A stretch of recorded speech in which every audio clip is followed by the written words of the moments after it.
Hi student, आप सभी का फिर से न्यूज़ वीडियो में बहुत बहुत स्वागत है।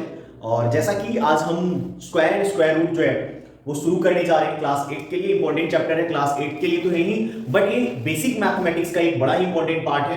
कहने के लिए एक क्लास के लिए है, बट ये कई सारे आगे की क्लासेस में यूजेज है इसका। तो इन चीजों को हमें बड़े प्रॉपर तरीके से अच्छे से समझना चाहिए, क्योंकि हर क्लास में आप इसका यूज आप देखेंगे आगे 8 क्लास के बाद जो आपको नजर आएगा इसका। तो बिना देरी किए हम लोग शुरू करते हैं कि स्क्वायर है क्या। तो पहला क्वेश्चन अराइज होता है कि व्हाट इज अ स्क्वायर। तो स्क्वायर का मतलब होता है कि same number is multiplied two times, same number multiplied two times are called square. और हम ये भी कह सकते हैं कि if the power of any number is 2, अगर किसी नंबर का पावर जो है, एक्सपोनेंट पावर हमने पढ़ा रखा है, तो पावर अगर किसी नंबर का क्या है 2 है तो उसी को स्क्वायर कहा जाता है। हमें पता है कि पावर 2 है, इसका मतलब क्या होता है, कोई भी नंबर x है, पावर इसका 2 है, इसका मतलब है कि ये क्या है x into x, 2 times multiplied, इसी को हम स्क्वायर कहते हैं। तो जनरल वर्ड में ये हो गया हमारा स्क्वायर। अब आते हैं वर्ड कि आपको मिनिमम, अगर आप 8 क्लास के स्टूडेंट हैं तो वैसे किसी भी स्टूडेंट्स के लिए कम से कम मिनिमम आपको 30 तक का स्क्वायर याद होना चाहिए। तो वो आप लिख के बुक्स में या कहीं भी है तो उसे आप एक बार पढ़ ले, है ना, उसे 2 3 4 5 बार पढ़ के उसे याद करिए, क्योंकि ताकि आपके कैलकुलेशन में जो है आपको परफेक्ट बनाता है और आपके लिए कैलकुलेशन आसान हो जाता है। तो अब आते बिना देर किए हम लोग कि जो फर्स्ट थिंग्स इसमें आता है कि what is a perfect square. देखिए परफेक्ट स्क्वायर नंबर हमें चूज करना होता है कि what is a perfect square number.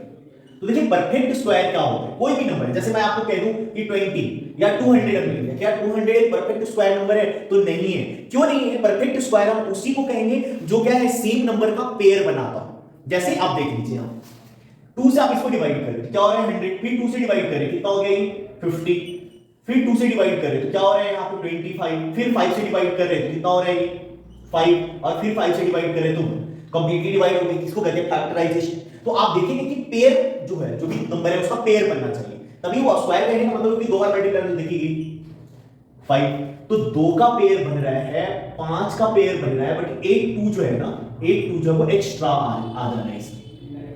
तो ये इसका स्क्वायर, देखिए इसका 2 का स्क्वायर बन रहा है, ये 5 का स्क्वायर बन रहा है, बट यहाँ पे 2 का स्क्वायर नहीं बन रहा है।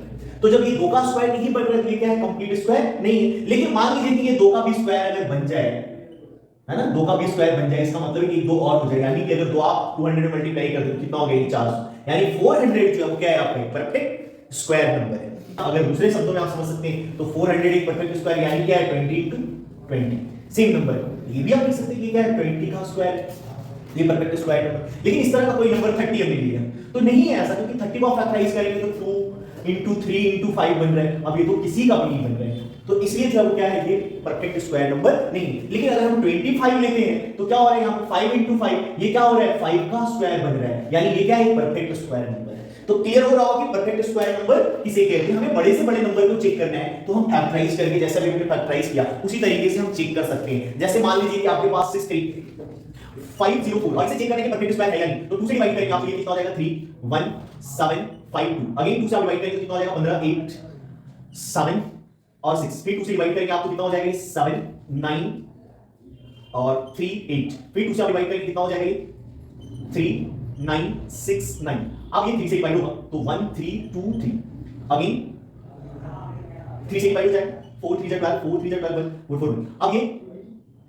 11 से डिवाइड हो जाएगा, नहीं 11 से डिवाइड होगा 4 4 1, 3 से डिवाइड हो जाएगा, सॉरी, तो 3 से डिवाइड हो रहा है तो 3 1 जा 3, 4 3 जा 12 और 7 3 जा 21, अगेन ये 3 से डिवाइड हो जाएगा 14, अगेन ये 7 से डिवाइड हो जाएगा 7 और 7 से डिवाइड करेंगे तो अब चेक कर सकते हैं पेयर बन रहा है, देखिए 2 का पेयर बन रहा है, यहाँ 2 का पेयर बन रहा है, यहाँ 3 का पेयर बन रहा है, यहाँ भी 3 का पेयर बन रहा है 7, यानी ये क्या है, ये कंप्लीट स्क्वायर नंबर है। ये क्या है परफेक्ट स्क्वायर नंबर है, यानी 63504 जो है क्या है कंप्लीट स्क्वायर नंबर है और परफेक्ट स्क्वायर है ये। तो इस तरह से हमें पता चल गया कि परफेक्ट स्क्वायर क्या होता है, और इस तरह से हम परफेक्ट स्क्वायर नंबर को निकाल सकते हैं, फाइंड आउट कर सकते हैं कौन सा नंबर परफेक्ट स्क्वायर है और कौन सा जो है नंबर परफेक्ट स्क्वायर नहीं। अब दूसरी चीज आता है कि कैसे हम बता करेंगे कोई परफेक्ट स्क्वायर है बिना देखे, नॉर्मली आप देख के कैसे बता सकते हैं। तो देखिए एक चीज आपको याद है कि किसी भी नंबर के अगर यूनिट प्लेस पर, इसके किसी भी नंबर के यूनिट प्लेस पर अगर 2 3 7 और 8 इन 4 नंबर में से कोई, सॉरी 4 डिजिट में से कोई भी डिजिट अगर यूनिट प्लेस पर है, तो विदाउट एनी कैलकुलेशन जो है आप क्या कह सकते हैं ये परफेक्ट स्क्वायर नंबर नहीं है। क्यों नहीं है? क्योंकि आपको मैं 1 से लेकर के जैसे 0 का स्क्वायर करेंगे तो 0 होगा, 1 का स्क्वायर करके क्या होगा, यूनिट प्लेस पे बनाएंगे। कोई भी जैसे 21 है तो 21 का स्क्वायर करेंगे तो 44 बनवा देंगे, मतलब लास्ट में क्या रहेगा, 11 का स्क्वायर करके 121 आता है, यानी लास्ट में क्या है, यूनिट प्लेस पे क्या है, 1 आ रहा है। तो 1 वाले पे यूनिट प्लेस में हमेशा 1 आता है, 2 वाले पे 4 आता है, 3 का स्क्वायर पे 9 आता है, 4 का स्क्वायर पे 16 यूनिट प्लेस पे 6 आएगा, 5 पे यूनिट प्लेस पर 5 आएगा, ठीक है। 6 का स्क्वायर पे यूनिट डिजिट पर 6 आता है, 7 के स्क्वायर पे यूनिट डिजिट पे 9 आ रहा है, 8 के स्क्वायर पे यूनिट डिजिट पे 81 यानी 1 आ रहा है, 9 के स्क्वायर पे यूनिट डिजिट पे 8 के स्क्वायर पे 64 यूनिट प्लेस पर 4 आ रहा है, और 9 के 81 यूनिट प्लेस पे 1 आ रहा है, और 10 तो हो गया 100 यानी लास्ट में 0 आ रहा है, 0 का हमने पहले। अब आप देखेंगे कि कोई भी ये सभी जो है वो क्या है, परफेक्ट स्क्वायर नंबर है, और किसी के यूनिट प्लेस पे जो है इनमें तीनों चारों नंबर में से कोई भी नहीं है। तो आगे जितने भी नंबर का आप स्क्वायर करेंगे यही सारे डिजिट होंगे उसके यूनिट प्लेस पे, और स्क्वायर करेंगे यही सारे यूनिट प्लेस पे नंबर आएंगे, यानी कि ये परफेक्ट स्क्वायर सीधा सीधा आप देखिए यूनिट प्लेस पे अगर ये सारे नंबर है वो परफेक्ट स्क्वायर नहीं होगा, परफेक्ट स्क्वायर नहीं होगा। ये हमेशा एक परफेक्ट स्क्वायर के लिए याद रखिए कौन सा नंबर जो है वो क्या परफेक्ट स्क्वायर है और कौन सा जो है नंबर परफेक्ट स्क्वायर नहीं है। तो ये आपको इजी तरीके से पता चल जाता है कि कैसे हम परफेक्ट स्क्वायर निकालते हैं। बाकी स्क्वायर निकालने का हमने कई सारे तरीका बता रखे हैं, कई सारे मेथड्स का यूज हम लोग करते हैं। डायगोनल मेथड, कोई भी नंबर है जैसे एक तो हमें स्क्वायर निकालने का आसान सा तरीका होता है a + b का होल स्क्वायर, आपको याद रखना है। तो a का स्क्वायर + 2ab + b का स्क्वायर, ये एक तरीका है हमारा स्क्वायर निकालने का, ठीक है। अब इससे किसका स्क्वायर निकाल सकते हैं, कोई भी नंबर हो, जैसे मान लीजिए आपको 31 का स्क्वायर निकालना है तो आप इसको क्या लिख सकते हैं, 30 + 1 का स्क्वायर, थोड़ा इजी तरीके से। तो 30 का स्क्वायर मतलब क्या हो जाएगा, 900 है ना। जैसे a स्क्वायर हम लिखते हैं तो क्या लिखेंगे, 30 का स्क्वायर + 2ab, तो 2 की जगह पे 2 और 30 × 1 और +1 का स्क्वायर, तो ये कितना हो गया 900, और इसको मल्टीप्लाई करेंगे तो कितना हो जाएगा 60 और +1, तो ये 961 आ गया यहां से। तो इस तरीके से जो हम क्या स्क्वायर का यूज कर सकते हैं।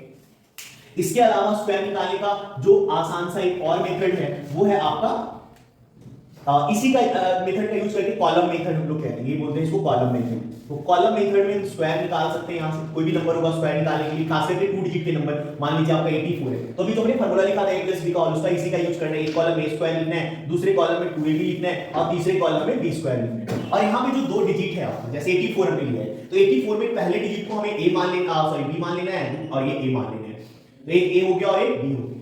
और उसी के अकॉर्डिंग हमें क्या प्लेस करना है, जैसे 8 का स्क्वायर, और यहां हो जाएगा 2 × 8 × 4, और यहां पे 4 का स्क्वायर। अब सबका स्क्वायर आप करें कितना हो जाएगा, ये 16, यहां पे आप मल्टीप्लाई करें तो यहां पे भी आप क्या हो जाएगा 64, और यहां भी 64 हो रहे हैं। अब देखिए पहला डिजिट आपको याद रखना है, पहला डिजिट क्या करना है, अंडरलाइन कर लेना है यहां से, तो पहले डिजिट को अंडरलाइन किया, बचा हुआ जो है वो क्या है, कैरी आउट हो गया यहां पे, तो कैरी कर लेंगे तो ऐड हो जाएगा यहां से 65, और ये पहले डिजिट को यहां से भी क्या करना है, अंडरलाइन कर लेना है। 65 में से 5 को हमने अंडरलाइन किया, 6 को यहां पे कैरी कर लिया, जोड़ लेंगे इसको तो ये कितना हो गया 70। तो यहां से आप देखेंगे कि क्या है, लास्ट जो भी बच जाता है उसको सभी को अंडरलाइन कर लेना है। तो यहां पे 84 जो आप लिखे हुए हैं, यहां पे 84 का स्क्वायर यानी कि 7056, ये आपका स्क्वायर होगा, आप चेक कर सकते हैं। तो ये एक तरीका है। एक तरीका और है इसका डायगोनल मेथड का, यहीं पे आपको करके दिखाते हैं, डायगोनल बनाना है ऐसा, यानी 4 डिजिट 2 डिजिट है तो इसको 4 भाग में बांट लेना है स्क्वायर को, और यहां पे 8 यहां 4 यहां 8 4 ऐसे लिख लीजिए जो डिजिट है, और यहां पे डायगोनल बना लेना आपको, ये डायगोनल हो गया, ये डायगोनल हो गया, और ये डायगोनल हो गया। अब डायगोनल में मल्टीप्लाई करके लिखना है, जैसे 8 और 8 8 8 = 64, फिर यहां से आपको मल्टीप्लाई करना है 8 4 = 32, फिर आपको यहां से मल्टीप्लाई करना है 8 4 = 32 और 4 4 = 60, और ऊपर नीचे करके क्या करना है, आपको नंबर को लिख लेना है। 2 डिजिट का नंबर है तो एक ऊपर और दूसरा जो क्या नीचे। अगर मान लीजिए सिंगल डिजिट का होगा तो क्या करेंगे, ऊपर वाले में 0 लिखिए। मान लीजिए कि आपको मल्टीप्लाई करके 6 आ रहा है तो 6 को 0 6, तो ऊपर वाले में 0 और नीचे वाले में 6 लिखिए, इस तरह से लिखिए। अब यहां पे क्या करेंगे, डायगोनल जो है ऐड कर लेंगे, डायगोनल 6, यहां से डायगोनल ऐड करेंगे 5, यहां से डायगोनल ऐड कर लीजिए 3 4 7 और 3 10 10, और यहां से डायगोनल ऐड कीजिए 6, ठीक है। अब आप गौर करेंगे पहले इसमें भी उसी तरीके से करना है, आपको अंडरलाइन करते चले, इसमें एक ही डिजिट का है तो अंडरलाइन कर लिया, यहां एक ही डिजिट है इसको अंडरलाइन कर लिया, यहां देखिए 2 डिजिट बन रहे हैं तो यहां पे इसको अंडरलाइन कर लीजिए, और इसको क्या है अगले वाले में 1 जो है वो कैरी कर लेंगे ऊपर वाले में, इसमें आप 1 कैरी करके जोड़ लेंगे, कितना हो गया 7, इसको भी अंडरलाइन कर लीजिए। तो यहां से फिर से देखिए सेम चीज आ रहा है, एक का यहां से इधर से लिखना शुरू करेंगे ऐसे, तो 7 अंडरलाइन 0 अंडरलाइन 5 अंडरलाइन 6, ये भी सेम चीज आ रहा है यहां से। तो ये हमारा क्या है, डायगोनल मेथड से हम क्या कर सकते हैं, किसी भी नंबर का स्क्वायर निकाल सकते हैं, कोई भी नंबर है, खास करके 2 डिजिट नंबर्स में। 3 डिजिट का अगर नंबर है तब भी हम डायगोनल मेथड का अप्लाई कर सकते हैं, 3 डिजिट के नंबर में भी हम डायगोनल मेथड का अप्लाई कर सकते हैं। देखिए 3 डिजिट के नंबर में हम कैसे अप्लाई करेंगे, तो आपको कुछ नहीं करना है, 3 कॉलम और 3 रोज बना देने हैं ऐसे, मतलब 9 बॉक्सेस बना लेना है। कोई भी 3 डिजिट का आप नंबर उठा लो, जैसे मान लो 3 6 4 हमने लिया एक नंबर, और इसका क्या करना है, हमें स्क्वायर निकालना है। तो आप यहां देखिए 3 6 4 3 6 और 4 ऐसे ही करें, और इसके डायगोनल को आप मिला दीजिए, दिस इज द डायगोनल आप इसको मैच कर दीजिए। डायगोनल मैच हो गया। अब आपको मल्टीप्लाई करने से 3 3 जा 9, तो अभी अपने बताया कि सिंगल डिजिट आता है तो ऊपर 0 और फिर 9 लिखना है। यहाँ 18 आ गया, 18 यहाँ लिखेंगे, 12 आ गया, फिर 18 ये लिख लेंगे 36 और ये 24 ये लिख लिया। फिर इसको मल्टीप्लाई करेंगे 12, फिर इसको मल्टीप्लाई करेंगे 24 और इसको मल्टीप्लाई करेंगे 16। तो हमने सारे बॉक्सेस को भर लिया, सारे डायगोनल को भर दिया। अब क्या करना है, डायगोनली ऐड कर लेना है इसमें। डायगोनली ऐड कीजिए, कितना आ रहा है 6, इसको 4 4 8 1 9, यहां से 2 4 6 10 10 4 14, यहां से 9 3 12 12 8 20 और 21, और यहां से 10 से 11, और ये तो 0 है, लिखिए नहीं लिखिए कोई फर्क नहीं पड़ता। अंडरलाइन, इसको अंडरलाइन, यहां लिखिए अंडरलाइन करेंगे, एक डिजिट यहां कैरी हो गया, ये हो गया 22 22 में 2 अंडरलाइन हो गया, 2 कैरी हो जाएगा इसमें, तो ये हो गया 13, और लास्ट जो भी होता है वो पूरा का पूरा अंडरलाइन, यानी कि 3 6 4 का स्क्वायर निकालना है तो 1 3 2 4 9 6 ये इसका स्क्वायर है। तो इस तरीके से जो हम क्या है डायगोनल मेथड से स्क्वायर निकाल सकते हैं, और इसके साथ साथ आप देखेंगे डायगोनल मेथड से स्क्वायर निकालने का तरीका है। अब आप देखेंगे कि अगर किसी नंबर का आपको और भी स्क्वायर निकालना है, किसी और नंबर एक और है जिसके लास्ट में 5 है, जिसके लास्ट में 5 होता है, उसको भी स्क्वायर, उसका भी स्क्वायर निकालना हमारे लिए क्या है, बड़ा आसान सा तरीका है, बड़े इजी सी तरीके से हम क्या है उसको स्क्वायर निकाल सकते हैं। जैसे 5 वाली को देखिए, जैसे 5 है तो 5 का स्क्वायर कितना होता है 25। अब देखिए, अब मान लीजिए 15 है तो 15 का स्क्वायर निकालना, देखिए करना क्या है, पहला डिजिट 5 तो 5 का स्क्वायर 25 है ना, 5 का स्क्वायर 25। अब देखिए अगला डिजिट क्या है 1, तो 1 के नेक्स्ट नंबर क्या है, नेक्स्ट डिजिट जो भी आप करेंगे, तो 1 के नेक्स्ट नंबर क्या है 2 है, ठीक है, तो 2 और 1 मल्टीप्लाई करें, जो यहां पे नंबर है उसे अगले नंबर से मल्टीप्लाई करो, 1 1 के अगला 2, तो 1 into 2 कितना 25। आपको देखिए 25 का स्क्वायर निकालना है, तो 5 का स्क्वायर 25 और 2 का नेक्स्ट नंबर क्या है 3, 2 का नेक्स्ट नंबर 3, तो 3 अगर नेक्स्ट नंबर है तो 3 और 2 को मल्टीप्लाई करेंगे 6, तो 6 25 35 का स्क्वायर निकालना है, यानी 5 का स्क्वायर 25 और 3 का नेक्स्ट नंबर 4 4 3 से 12, आपको 45 का स्क्वायर निकालना है, क्या करेंगे 5 का स्क्वायर 25 और 4 का नेक्स्ट नंबर कितना 5 5 4 20। अगर आपको 55 का स्क्वायर निकालना है तो 5 का स्क्वायर 25 और नेक्स्ट नंबर 30, मतलब 6 5 से 30। अगर आपको 65 का स्क्वायर निकालना है तो 5 और 6 का नेक्स्ट नंबर 7 7 7 4 42। अगर आपको 75 का स्क्वायर निकालना है, यानी 25 और 7 का नेक्स्ट नंबर 8 8 7 56, 85 का स्क्वायर निकालना है, यानी 25 और 8 का नेक्स्ट नंबर 9 8 9 72। अगर आपको 95 का स्क्वायर निकालना है, यानी 5 का 25 और 9 का नेक्स्ट नंबर 10 10 9 90। आपको 105 का स्क्वायर निकालना है तो 5 का स्क्वायर 25 और 11 से मल्टीप्लाई करेंगे 100 है।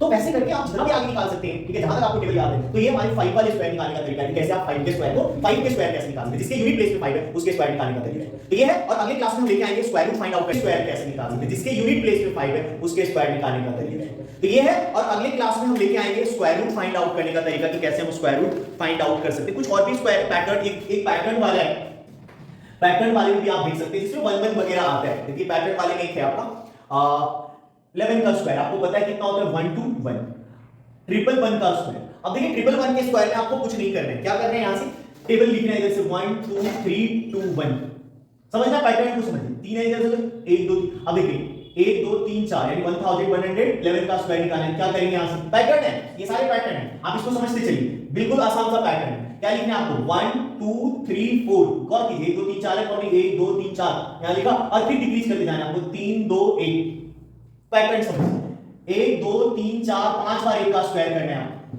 तो आपको क्या करना है 1 2 3 4 5 लिख दिया, और डिक्रीजिंग ऑर्डर में 4 3 2 1। इस तरीके से आप क्या है, इस तरह के पैटर्न को आप लिखते चलेंगे, और आपका क्या है, कुछ पैटर्न है जिसका स्क्वायर आपको आसानी से निकलते चला जाता है। एक और है रिपीटेड एडिशन, ऑड नंबर को रिपीटेड ऐड करते जाते हैं तब भी जो आपको स्क्वायर निकलता है, सारे ऑड नंबर। गौर कीजिए 1 तो 1 ही का स्क्वायर हो जाएगा। अगर 1 और 3 ऐड करें, देखिए दो नंबर है, किसका स्क्वायर होगा 2 4, ऐड करने पे 4 आ रहे हैं, 1 + 3 + 5, लगातार ऑड नंबर का सम, कितना और करें 1 2 3 नंबर का करें, क्या हो जाएगा, ये 3 का स्क्वायर 9 हो जाएगा। जोड़ के भी देख लीजिए 9 आ रहा है, 1 3 5 7, लगातार ऑड नंबर है ये, 1 2 3 4 यानी ये 4 का स्क्वायर 16 होगा, जोड़ के देख लीजिए 16 आएगा। 1 3 5 7 9, जोड़ते जाइए 5 नंबर 1 2 3 4 5, ये 5 का स्क्वायर होगा 25, आप जोड़ लो 25 आएगा। 1 3 5 7 9 11, ये 1 2 3 4 5 6 का स्क्वायर 36 होगा, ऐड करो आप 1 3 5 7 9 11 13, ये 7 का स्क्वायर होगा 49। तो इस तरह से लगातार कंटिन्यूअस ऑड नंबर को ऐड करना है, जितने ऑड नंबर है, जितने ऑड नंबर को आप ऐड कर रहे हो उतने का स्क्वायर हो जाएगा। तो ये सारे तरीके हैं जो आपको कैलकुलेशन में स्क्वायर में क्या है हेल्प करेगा। तो कुछ और ट्रिक्स होंगे तो मैं आपको अगली क्लास में लेके आऊंगा। तब तक के लिए आप सभी को बहुत बहुत धन्यवाद और वीडियो को ज्यादा से ज्यादा शेयर लाइक करें। Thank you very much.